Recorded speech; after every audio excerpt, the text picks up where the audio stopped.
Ross, welcome to InvestorStream for the first time. It's great to have you on. Firstly, I'd like to start with the capital raise you announced on Monday. Can you just talk through the rationale for it and how do you plan to deploy the funds?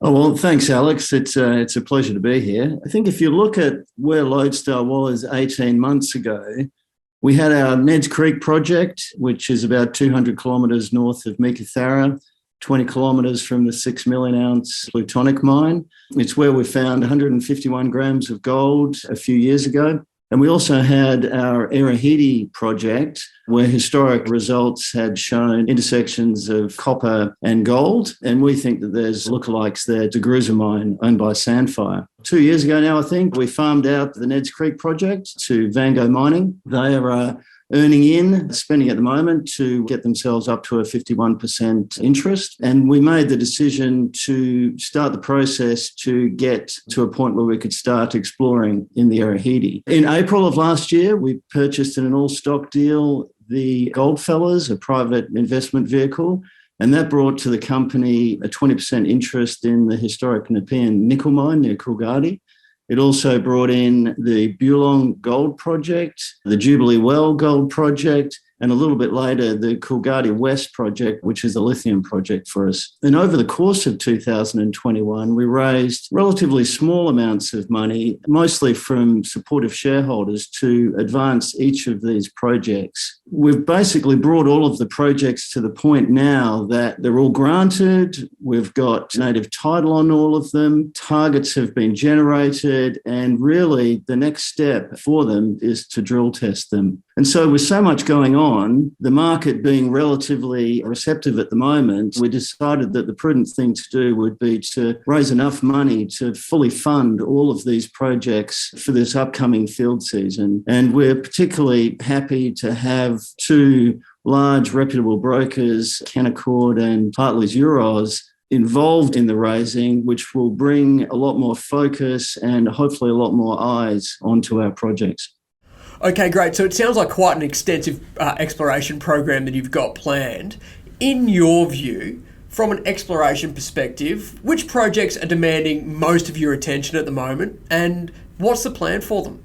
Well, that's right, Alex. Our exploration plan is extensive. The majority of our focus is going to be on the Erahidi. This is a very large 900 square kilometre tenement on the northeastern margin of the Erahidi Basin. It's right across the basin from Rumble Resources' very large zinc, lead, silver and now copper discovery. The basin's about 70 kilometres wide. And the important thing for us is that because we're on the other margin of it, and we have the same Frere formation as Rumble, we're quite optimistic that we may have similar metals potentially on our ground. Rock chips were taken back in the early 90s by Sons of Gwalia, looking for iron ore, I think, but what they came up with was anomalous zinc in that Frere formation. We've been back there and done a first pass soil sampling program and come up with anomalous zinc, a little bit of lead and some silver and some other stuff which sort of half finds the mineralisation. Our next steps, I think, are going to be to finish off the soil sampling for the rest of that Frere formation that we have on our tenements. It's a 20-kilometre boundary that we have, and then infill the soil sampling that we took last year, and then target generate and then drill. That'll be the steps there. But on top of the lead zinc that we have on the margin, about a kilometre to the east is historic copper and gold intersections that were also from about early 90s, up to about 7% copper, which was never followed up in any meaningful way and just left there. So part of the reason for that, we think, is that the majority of the tenement is under 5 or so metres of sand cover, which is not very deep. So last year we flew airborne EM over a portion of the tenement, and that generated 31 targets for us. And we overlaid that over the geological maps, and bingo, they were all constrained by various geological constraints that got our geologists very excited about it anyway. So the plan for this, out of those 31 targets, 3 of them close to where historic drilling was. We will run some ground EM over those targets just to get the orientation because it's relatively steeply dipping, and then drill them. For the other 28, which are quite a lot, We want to prioritise those. So the easiest way to do that is to run soil sampling over it, get an idea about which one, just rank them, and then run EM and drill those. So our objective is to drill test as soon as practicable the prioritised drill targets that we've generated already. Okay, Ross, in the past year, you've been pretty active in the project acquisition space, picking up gold interests at Jubilee as well as expanding your interest at Coolgardie West, which shows some great lithium potential as well.